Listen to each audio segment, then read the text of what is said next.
introduce Lisa Tirino. I'm here. Give her a warm welcome. She's going to be your speaker today. And let me introduce Derek Morrison, who is our EAC intern, and he's going to support Lisa today. So you're more than welcome to ask any questions that you can have. Okay, I'm passing the mic to Lisa. Thank you, Irina. Okay.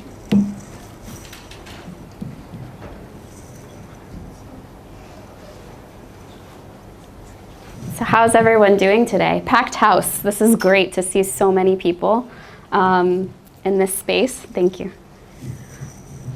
Okay, so today I was asked to come in and share with you guys a bit about USA University education. So welcome, and again, thank you for joining us. So a little bit about me. Currently, I work in New York, and I'm the head of research, development, and innovation for Blueprint.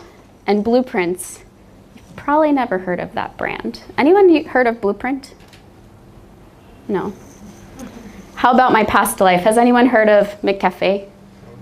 Yeah? Yeah, okay. Or Maxwell House, a very American brand. Well, anyway, so I've had 10 years of experience in major corporations. I spent 8 years at Kraft Foods. I've been at PepsiCo and currently at the Hain Celestial Group working on this really fun organic brand called Blueprint. And it's all juices, nut milks, and different fermented drinks like kombucha and vinegars for drinking.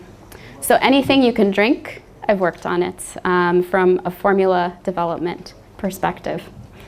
I also am past president of the New York Institute of Food Technologists. It's a global food organization that is really a professional institute. So this is what I was doing back in New York. But now here I am in Moscow for almost 1 year. I still go back and forth New York to Moscow for work, but have been living and loving Moscow and everything that comes with it. So that's a bit about me. My background, I have a bachelor's in food science from Cornell University and hold both an MS and an MBA. Today, Derek Morrison is going to join me, as Irina mentioned, in fielding questions. He's a current student, but I'll let him tell you a little bit more about himself. Hello, my name is Derek. I'm from the US as well. I go to school in Massachusetts. That's where I was born. That's where I've been educated. That's where I will continue to be educated until I graduate, hopefully in the spring of 2019. I graduated high school back in 2014. So this is my 4th year of university, but I'm spending the whole year in Moscow studying at MGIMO. So because of that, I'm going to fall a little bit behind on my credits. So hopefully when I go back next fall, back to Bridgewater State University in Massachusetts, I'll only have 1 year left there, and then I'll be graduating. And then out into the working world I will go. Awesome, awesome. So Derek will join us at the end for questions, and I know you have lots of questions, and I can't wait to hear them. Okay, so an overview of the US education system, and I'm sorry you can't see this, I know it's very small, but I guess important for today is that when you're between 18 and 22, this is the normal age to go to university in the US. So you go through all of your schooling up till then. These are all required. When you're 18, it is your decision whether you go on to university or not. And this is where we're going to talk about today, university life.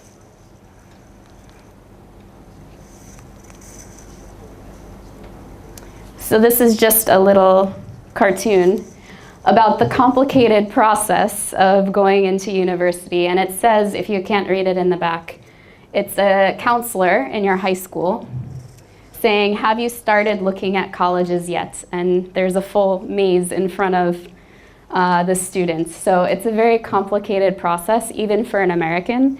And hopefully I can share with you some of the difficulties that come with it. And some of the great things as well. So first, the application process.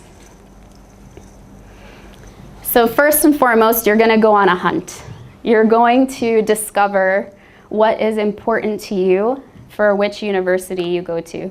You want to decide on what you're going to study, what's the area, maybe important to you is where it is, geographic location. Do you want to be far from your parents?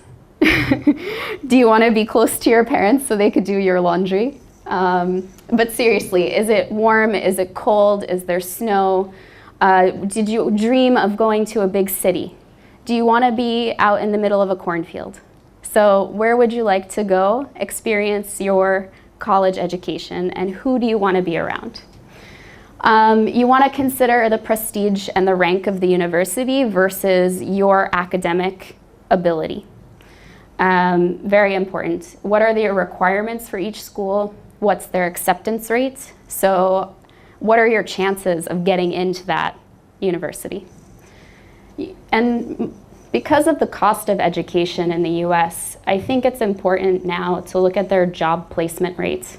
So will you get a job when you graduate? This is an important thing, because if you do not, then there was no point in going. So then the alumni network, also now important. You know, do you have connections? Do you have a really nice network that you can reach out to from your school and understand, you know, for life after university and what opportunities are ahead of you? Also important, your life on campus. How is it going to be? Who are you interacting with? What kind of you know, sports are available? Are there social type programs that you would love to be a part of? So these are all considerations as you're on your hunt.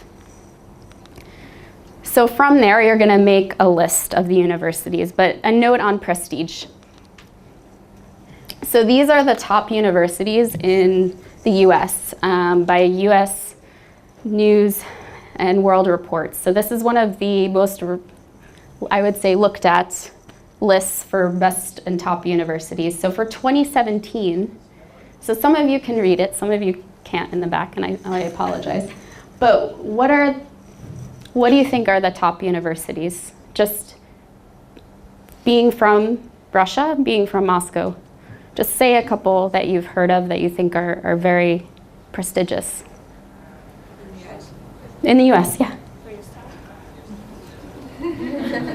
Sorry, what? I just didn't hear you. Princeton, yes. So Princeton is #1 this year. Any other universities? Guys in the back, maybe. Harvard, yes. MIT. Oh, they made it this year. Yes. MIT. Stanford. Yep, they're on there. Okay. All right, well, anyways, so there are quite a few prestigious universities with world rankings, of course. So these are just the US rankings, and the top one this year is Princeton. #2 is Harvard University. 3, surprising, University of Chicago. So maybe you haven't heard of University of Chicago, maybe you have. But they use different metrics. Some of the things that I mentioned before. Increasing importance is job after graduation versus cost of tuition. So this is factored in for 2017, and I think that's new. A note on Ivy League universities. How many have heard of the Ivy League? Yeah, I know. It's not very common that I see in Moscow that people know of the Ivy League. It's a very prestigious league of universities. Generally speaking, they are regarded and known for academic excellence, highly selective admissions. For a lot of Americans, this is a dream to go to an Ivy League school. And there are 8 of them. So there's Brown University, Columbia, Cornell, Dartmouth, Harvard, UPenn, Princeton, and Yale. And this is a group of universities that are regarded highly in the US. They sometimes make the rankings, but sometimes they do not. But they have history of being prestigious. Okay, so it's just a cultural thing that we regard them as very, very high. So new term for you guys, Ivy League. And it's a lot to do with the admission statistics. So for example, the lowest admission rate is Harvard at 5.96%. 6% of applicants are accepted to Harvard. And then at the other end, Cornell, the top acceptance rate is 14% of applicants. So as you can imagine, it's very competitive to get into these universities, and this is all students. So it includes international, includes US applicants. It's the overall acceptance rate. So very difficult to get in. So you've hunted, you made your list, you know your dream colleges, the ones that are gonna be difficult to get into, the ones that you're pretty sure you can get into, and the one or two that you're like, yeah, they're just gonna send me an acceptance letter. So the next job is to visit. So you wanna visit the campuses, and this is a process that I think every high school student will go through. They'll understand the student experience, the perspective of different people on campus, talk with professors, interact with students, but it's really important to take that campus visit so that you understand. And I don't know, Derek, how many schools were on your list? I may not be a good example because I only had one school on my list, and Oh. I visited it and I ended up getting into it, which I ended up transferring out of later, but that'll be a story for a little while from now. But for me, only one. Some of my friends had like 15, so it can range between one and a lot. It really depends on how many schools you're interested in. Yeah. So for me, I'll tell you my experience. I knew I wanted to study food science. So I was very set on knowing everything, chemistry, biology, psychology, physics about food, because I love food. So there are only a few colleges, universities that allow you to study this topic. So I already had a very narrow amount. And I ended up applying to 4. And I only had 4 on my list. And I withdrew 2 of them. So I got into Cornell. It was my top pick, and the rest is history. So, but it's true. Some people have 15, and it's crazy because they will visit every one of them and take this road trip with their parents and friends. Okay, so the next thing is you take your standardized tests. And for universities, you'll take either the SAT or the ACT. You'll take SAT 2s, which are subject tests. So the 2s are in a particular subject, math, science, a language, for example. And then the TOEFL, which I never say quite right, is for undergrad as well if you're international and English is not your first language. So these are the requirements. I have a question for you guys. Do you have standardized test requirements to apply to university? Here? Yeah? Yes.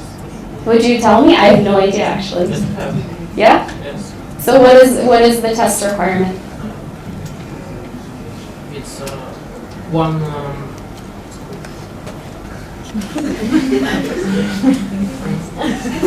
Ruski? Okay. You must.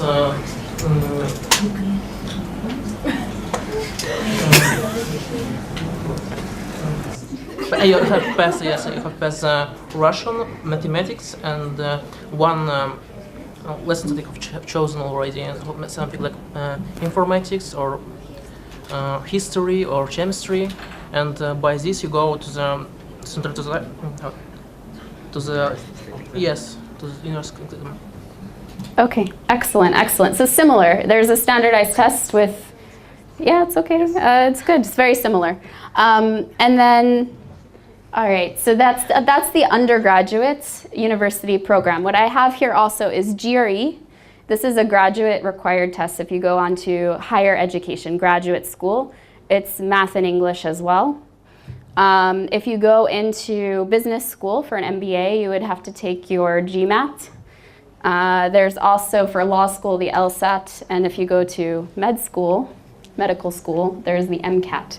So we love our ATs for these standardized tests, but just know people prep for these 6 months to 1 year before taking them, and some people prep for it their entire life until that moment, depending on your parents and your self-drive.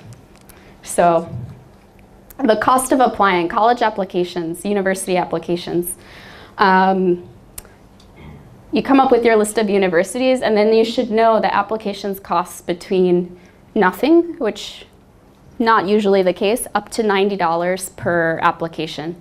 So if you have 10 applications, this is possibly $900 to apply to a university, 900 US dollars. So quite a lot to apply. So something to think about for how many you apply to. So the checklist, you need to know for sure the early application deadline, a regular application deadline. So you can apply in a first group where you've taken your tests early, you're ready early, you've filled out all of your essays, and you have your application very, very early, and you have a first chance at getting into a university. Then maybe, how many months later, Derek?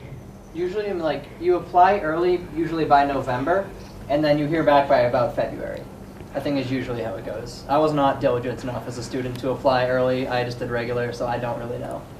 Okay, and then regular admission? Usually by like April you hear back.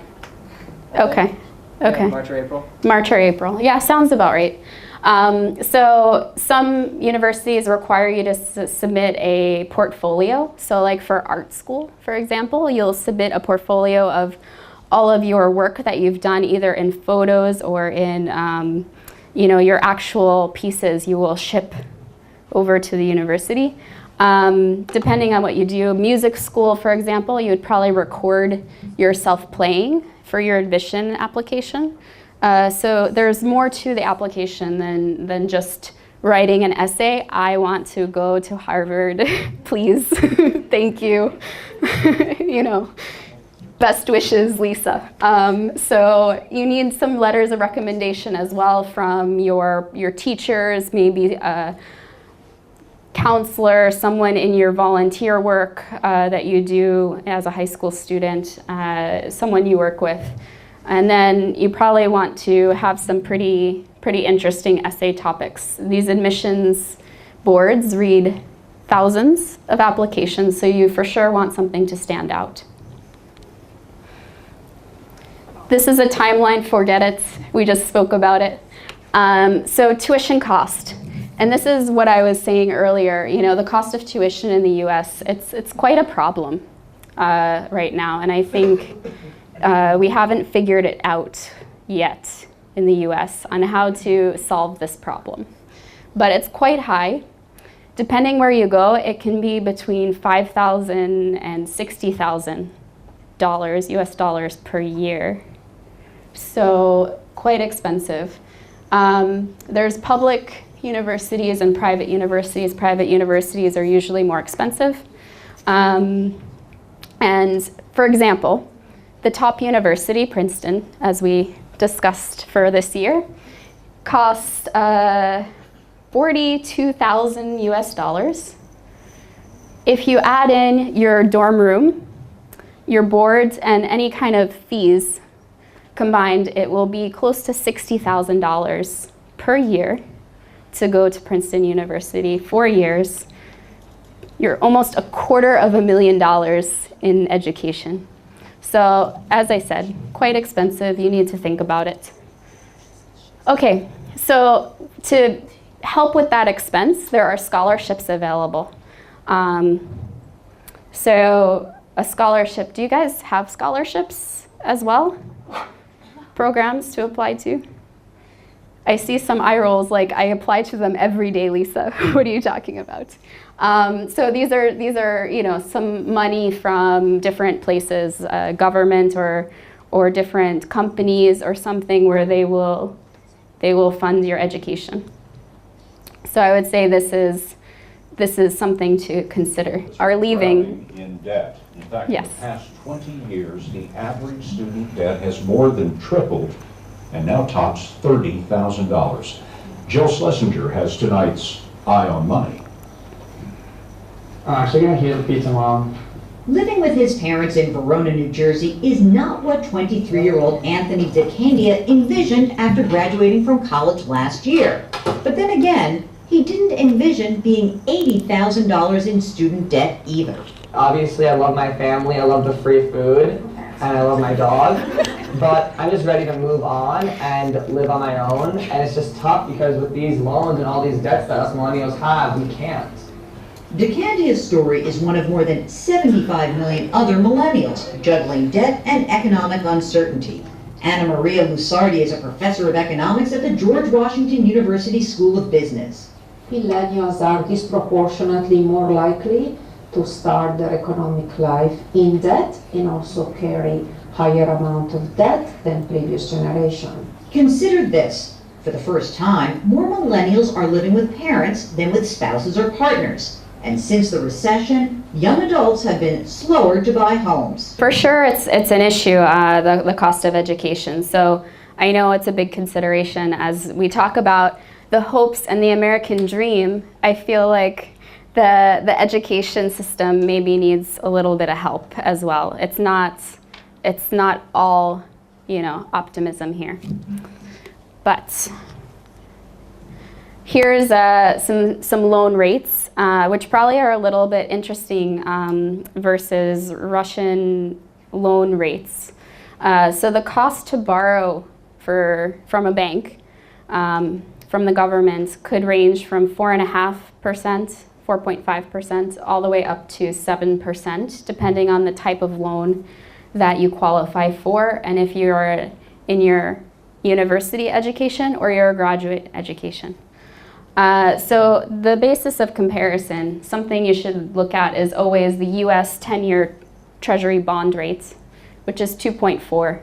So it's double and then more. So then the rate that has no risk, right? So I guess it's important to say it's double what the federal government thinks you could get on your money. So they're asking for double for education-based loans. So again, it's a problem.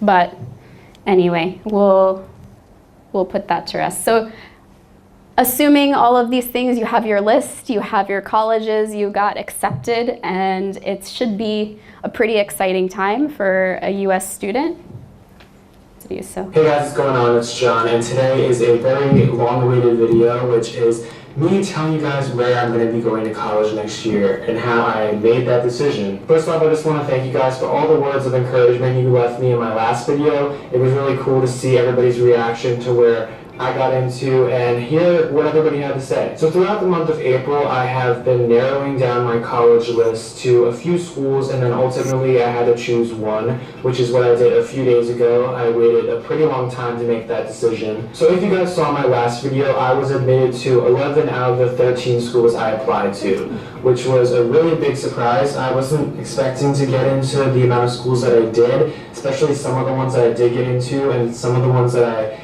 maybe didn't get into. I was kind of surprised at how it turned out. Now, one of my regrets throughout this process is that I applied to a lot of safety schools. I think I applied to 4 or 5 safety schools, which is more than enough. You should probably only apply to 1 or 2. I also think I didn't apply to enough reach schools. I only had maybe 1 or 2 real reach schools. And I think that I should have challenged myself a little bit more. Looking back now, it was kind of hard for me to come up with a list of schools because I'm not completely sure of what I want to do in the future. So I think I could have had some more variability between the schools I chose to apply to. I would have loved to apply to schools like UVA, USC, Princeton, Yale. I know I probably wouldn't have gotten into those schools, but I mean, if you're going to do the amount of applications that I did, it's worth a try to just add in a few reach schools because you're already doing so much work as it is. Once I heard about all my schools, which was by April 1st, I could automatically eliminate a whole bunch of schools from my list just because of financial aid. For anybody who's going to be going through this process or is currently going through this process, I really recommend to you, if you need financial aid or scholarships,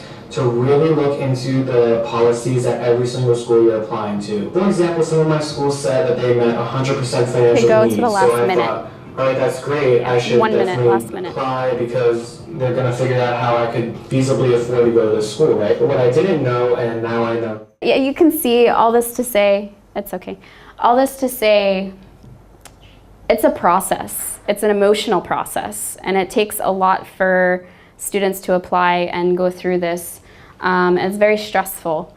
So, you know, he talked about considering the financial piece, and this is something I think that's a little new that in my time when there was a really big economic boom when I was applying, it wasn't as much of a consideration, but it certainly is now. So he made the best decision based on his cost and benefit, which is important to note. But he decided on Fordham, which is a great school. So this is today's college students. So I would say that maybe some things I could talk you through, that 56% of US college university, I'm using university and college interchangeably. Are they any different to you? Yeah, go ahead. Yeah, some difference. Some difference. Is it, are you talking about like as in Russia or In Russia. in Russia? Yeah. It's really different. Like Okay. college is where are you going in 10th and 11th grade, and university is where you're going after 11th grade. Okay. But someone chooses to stay in school and someone chooses to go to college. Okay. Okay. So then I apologize because I, in my vocabulary, use college and university as the same word. So to clear that up, if that was confusing, I'm sorry. But I say college or I say university, and I mean a 4-year university program. So this is a difference in vocabulary. So in university, gender, 56% are female, and 44% are male. Over half are between 17 and 21 years old. So the other half are doing their education later in life. So that's interesting. Only about 20 to 30% have children already. So they are having children later. They live in, people that live on campus, 40% of students live physically on the campus of the university. So that's, I think, interesting as well. And then 61% are receiving some type of financial assistance, whether scholarship, government aid, or a company helping them, families helping them. They're receiving some type of grant money. And 62% are enrolled full-time. So full-time for us is anything above 12 credit hours of courses is considered a full-time student. And we'll get into that in a sec. So for us, I don't know if you have this as well, but we have required immunizations, so vaccination before going on to university campus. And I thought this was interesting because it's very controversial right now in the United States with children and whether you vaccinate or you don't vaccinate them against certain diseases. And later in life, 15 years, 20 years from now, it'll be a big issue because these children who their parents chose not to vaccinate may or may not have to get the vaccines anyway to go to university. So I could see this being a social problem later on, but for now, there are required vaccinations to go to a university and study.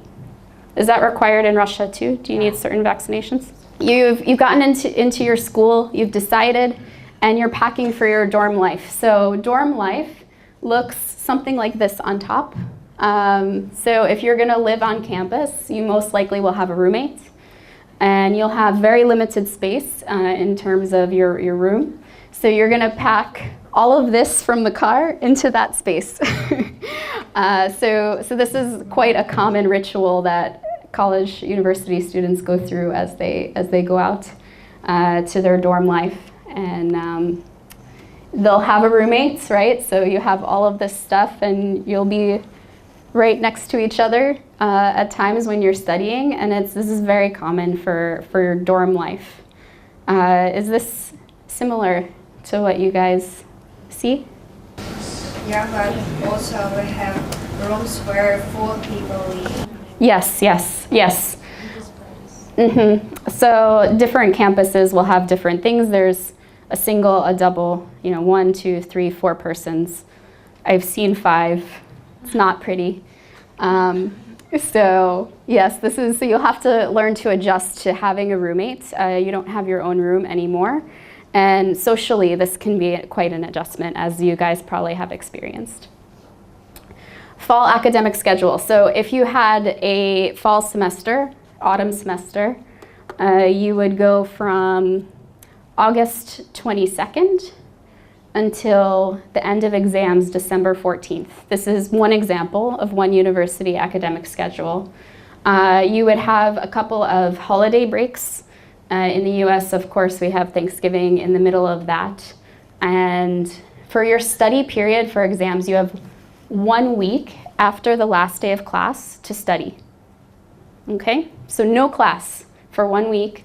And then the following week, you'll have your exams scheduled for maybe 1 or 2 weeks of exams.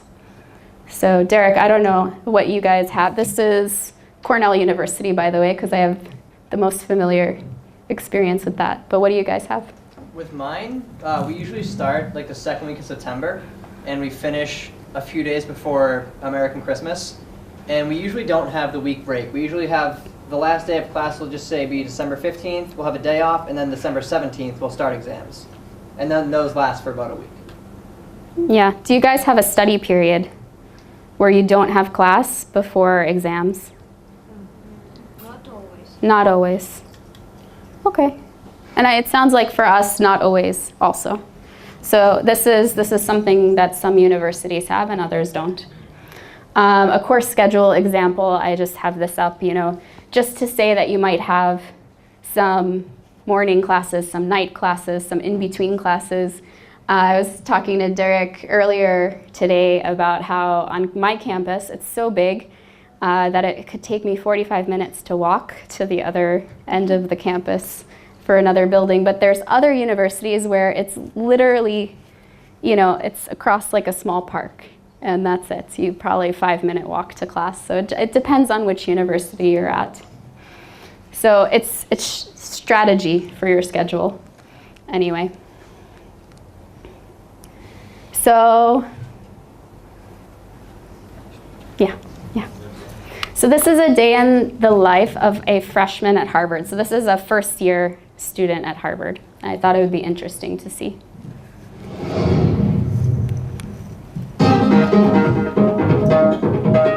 Every day when I wake up, I still can't believe I'm at Harvard.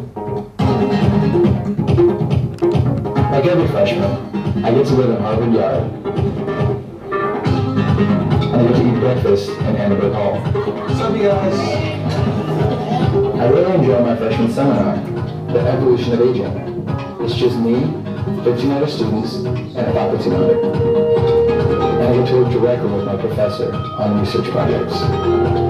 I'm able to visit any of the other great Harvard schools, like the School of Engineering, or the Kennedy School, where I've heard world leaders speak, or the medical school, which is pretty cool, because I'm also trained to become an EMT. I want to become a doctor.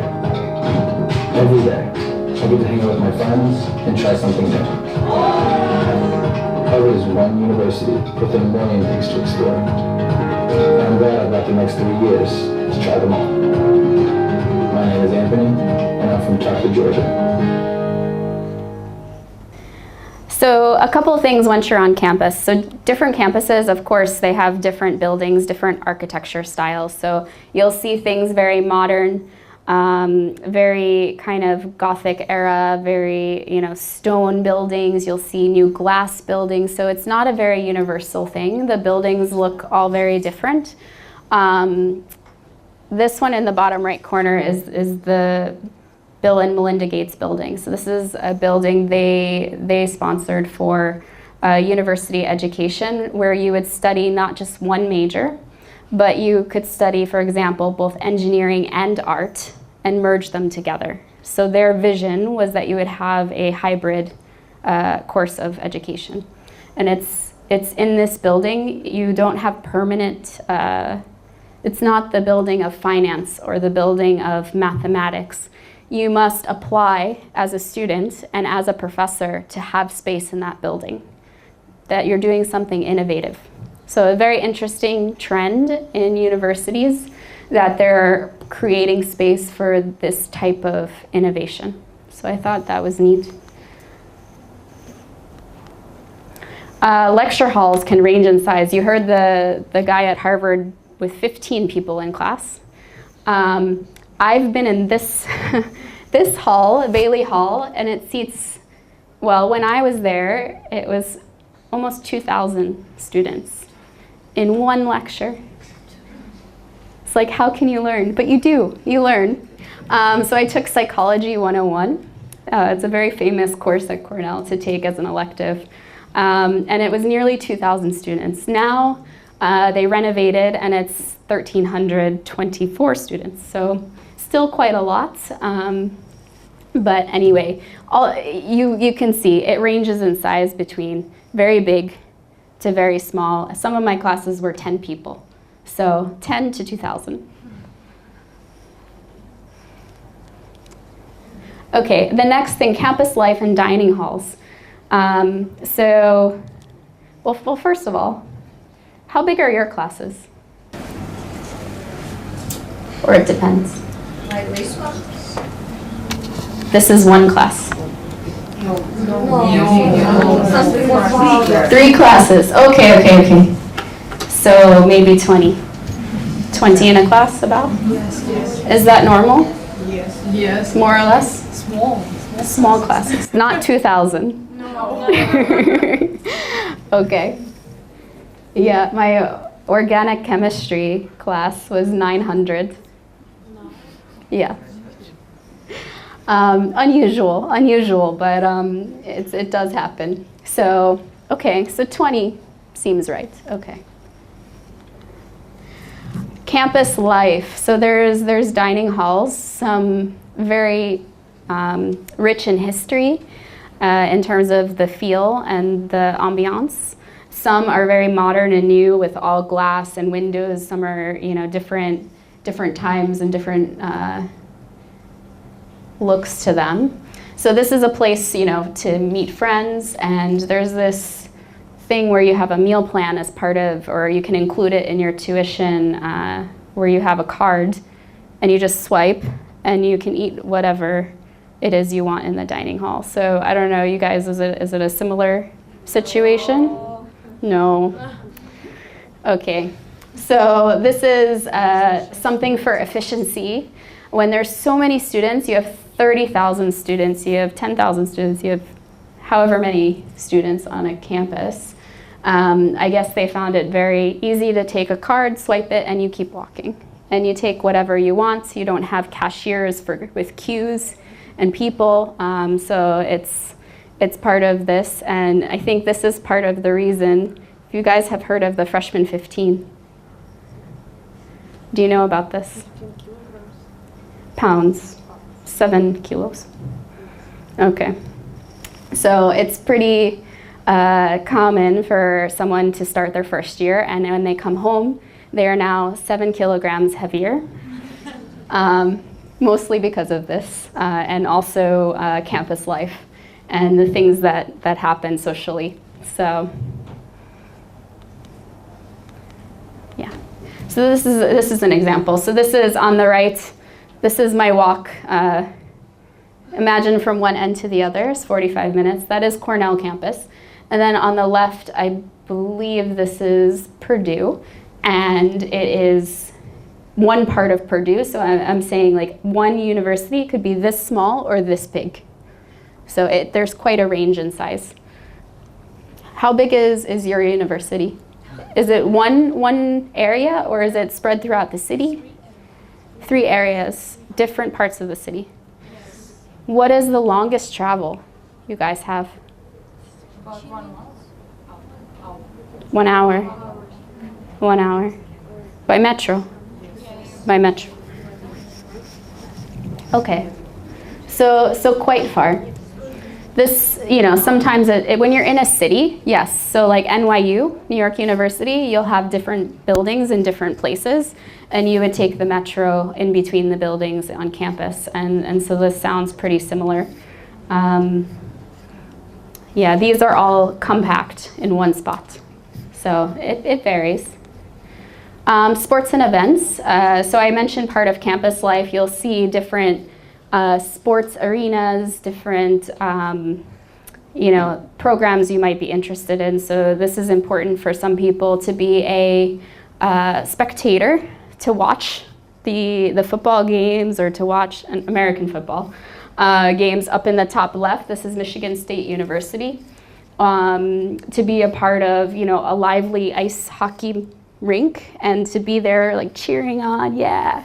Or maybe to participate in sports. Maybe it's important to you to be an athlete while you're at university.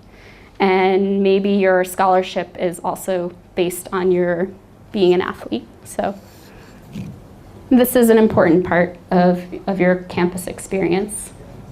The last thing I think that I'm going to say about campus life is Greek life and professional societies. And this is Greek, I don't even know how to explain this, right? I'm not a loss for words. So Greek, you guys have heard of fraternities and sororities? Yes. So these are social groups that sometimes have a house on campus that you all live together. And you participate in different programs in the community. There's definitely for each of these organizations a philanthropy where you go out and volunteer in your communities. There's always a piece for that. But I guess part of joining one of these groups, and they're normally named by Greek letters, so that's why it's called Greek life, is to have a social circle, to meet people, to have a network. And this gives you a social identity at university. You could gain a lot of friends and have some leadership skill development if you choose to be on the leadership committee. So it's like a club, right, that you would join and have some social activities and some professional activities. So this is, for a lot of people, integral. It's very important for them as part of their university experience. As I understand internationally, this is not very common. Okay. Do you have professional groups or clubs that you guys are part of? Yes? What, for example, what kind of groups are you guys a part of?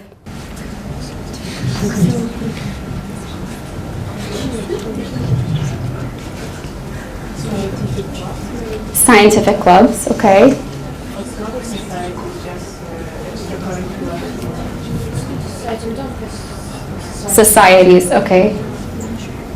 Okay. So like maybe like a chemistry club or a mathematics club or a chess club or, okay. Art, maybe, music, okay, I see. So this is a little bit more on the social side and to develop your network. And the idea being that you'll be friends with these people for your lifetime. And later in your professional life, you'll have this network of people after you leave university. So degree requirements to finish your degree. So you've gone through your 4 years, you've had 8 semesters, maybe more. And you now have a minimum of 120 academic credits. So these are course hours, 120. And I'm gonna reference Cornell's program because this is what I'm familiar with, but we had requirements of first year writing seminars. So for both semesters of the first year, we had to take a writing class where we learned how to write. I'm a science major. Yes, writing's important for your reports, but it was interesting to have to be able to have a creative writing background. But it's a requirement for a degree. The second thing is a foreign language. So you have to complete at least one course taught in a language at not introductory level. So this for many people meant 2 courses. So if you weren't able to have a non-introductory language, you must go to 2 courses.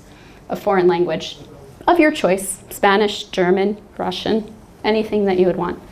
So you would take some electives, and for us, it's a famous one. We had a physical education requirement, so we must take some physical education classes at university. And you had to pass a swim test. So every graduate of Cornell knows how to swim. Fun fact. Okay.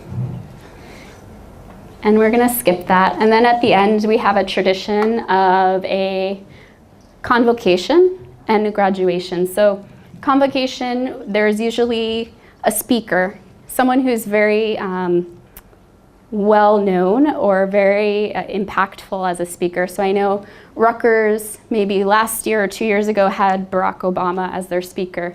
My graduating class, we had Maya Angelou, the poet.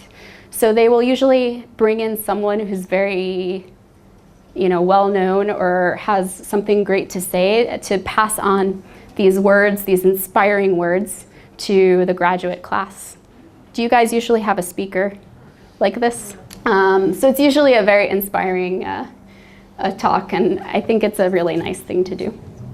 But anyway, so these are graduation, and if you see behind the graduation, this is the family that comes to the ceremony. So usually parents are very proud of their little angels. So anyway, that's all about US University, and I would love for you guys, if you have any questions, either Derek or I could, yeah, go ahead. Thank you for your presentation. It was very interesting and substantially. And could you please tell me, are there any significant advantages for foreign students who are going to study in America?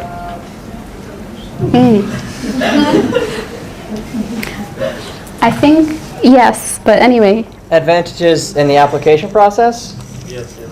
I think that a lot of universities are trying to diversify their student body, so they do take into account if you're a foreign student or not. I don't know if certain parts of the world are more important or give you a better chance than others, but I think that being an international student does help out a lot. Yeah, I think to Derek's point, certain universities will want 20% international students, for example. So they have a reserved part of that class for each year for international students, because how they view it is that it brings in diversity and different perspective, and I think they value that as experience for everyone. So this creates a cross-learning of culture and ideas. Thank you. Yep.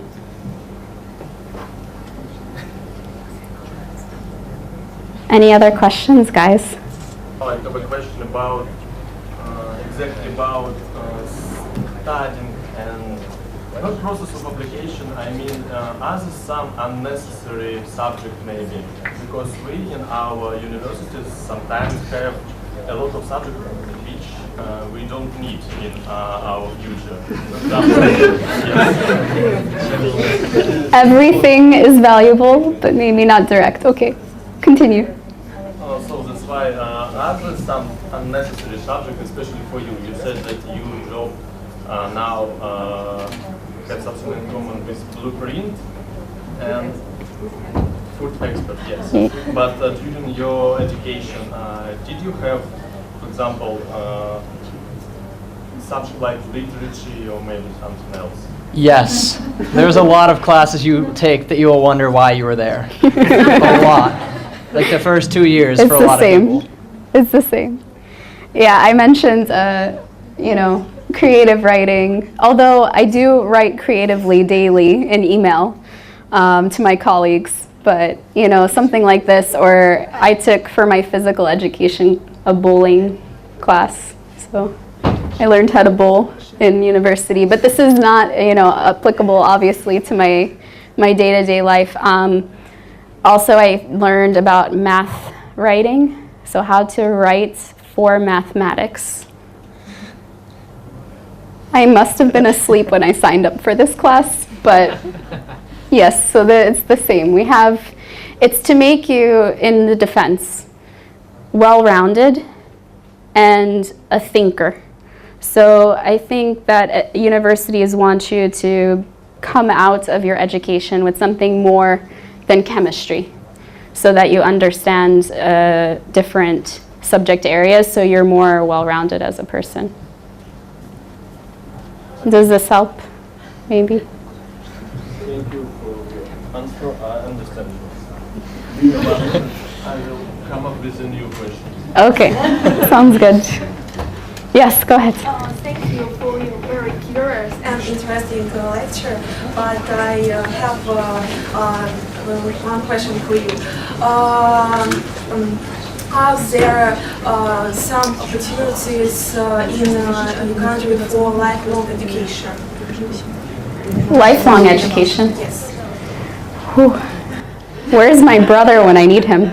So I would say this because my brother has been very determined to have lifelong education.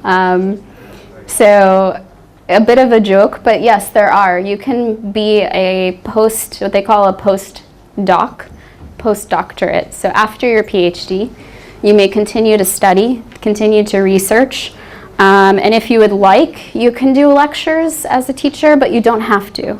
It's perfectly okay if you just want to continue researching in academic setting. So yeah, we have this as an option. Yeah. Thank you. Yes.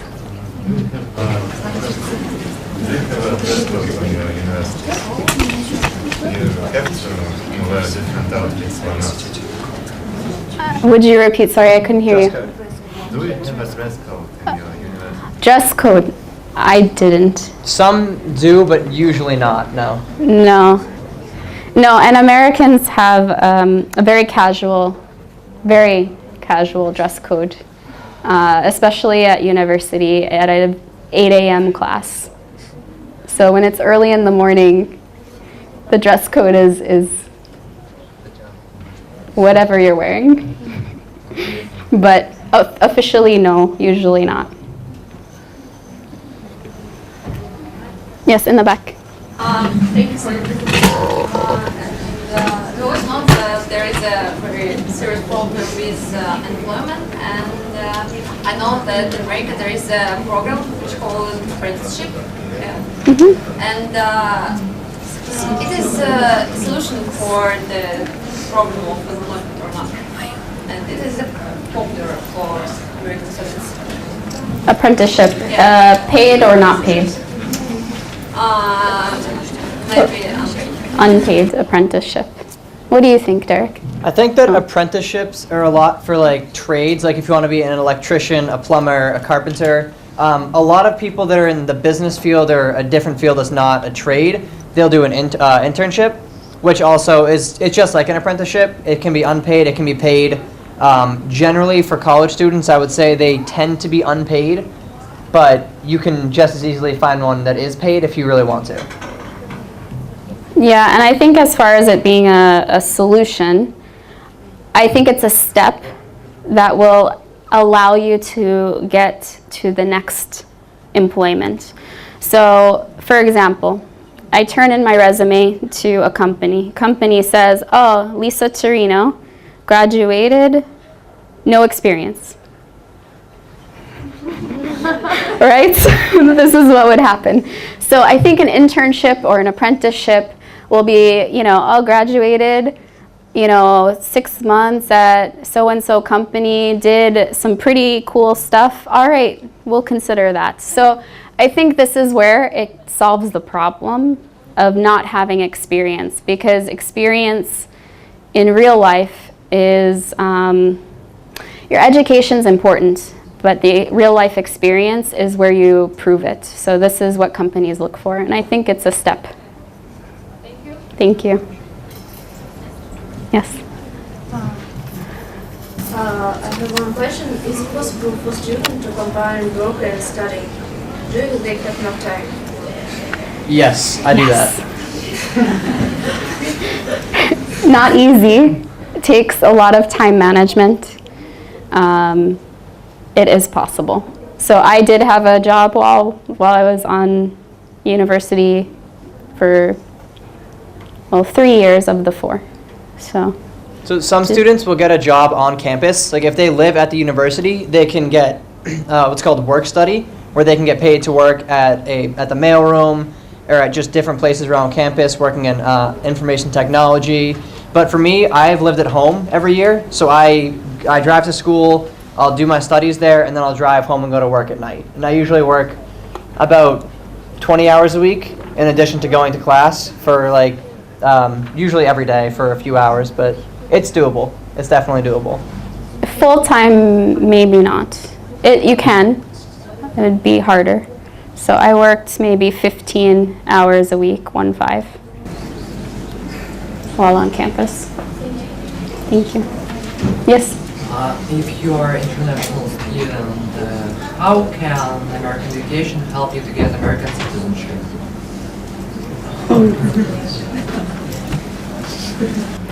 Okay, I have an answer for you. So let's say you go to American University, you go on to graduate school. You become either with a master's or a PhD from an American university, okay? Now you are a highly qualified professional that you can go to a top company, and those top companies will sponsor your application for residence. After residence, which depending on your nationality and where you come from, could take 3 years, could take 11 years, could take it just depends. But your company would sponsor you because you achieved that level of education from an American system. And from there, once you have your residence card, you then apply to be a citizen from there. So it will help if you take that route. It's possible that it would help, but patience, of course.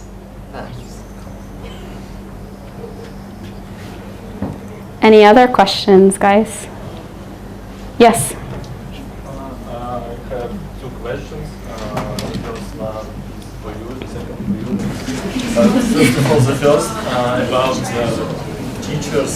Are they, maybe not ordinary questions, very strict or maybe some kind of permissive? Can they appreciate or maybe encourage you for your knowledge? What's the most determined fact for them? Know you the subject or not? Okay, so you want, like, there is a style of teacher where there's the information, tell me the information I told you, and that's all. And then there's the style of, they ask you questions to get you to understand the subject, and maybe they see the best in you and what your knowledge is, and they try and develop that. So I think these are styles of teachers, and depending on maybe their background and where they've come from, they might be one way or the other, or anything in between. So I think you'll see the range of this with teachers and professors. So I had one professor that you either have the right answer or you're wrong, and that's it. But I had another professor that would take the time, and if you got something wrong, he had office hours. You would come afterwards, and he gave you the opportunity to explain your answer, and he sometimes would help you with getting there because of the way you're thinking. So I think there's some, it depends. Very long answer for it depends. I understand. And the second question, why have you chosen to enter the GIMO, especially why exactly in GIMO? You mean, did I choose to go there as a full-time student? After you come here in Moscow, you said that you entered in GIMO. Yeah. Why exactly in GIMO? Because with the exchange program that I'm on, we just get put there. We don't get to choose around the different schools. I'm on a program that's called CIEE, and we just apply with CIE, and then if you get accepted, they say, okay, here you go. And then there's 7 of us in the program right now, and all 7 of us go to MGIMO. We didn't get to pick it, it was just kind of given to us. So with your university, there's a partnership. Some kind of, or this program, there's a partnership. Yeah. All right, guys, I think we need to wrap up. But you've been really wonderful. Thank you so much for taking the time today and coming out to listen to the presentation and come to the American Center. As Irina had mentioned, you're always welcome to come and participate in any of our programs, to volunteer if you are interested. We do a lot of great things here, a lot of fun things. So if you want to learn more, do talk to any of us here. But hope you have a great day. Thank you so much.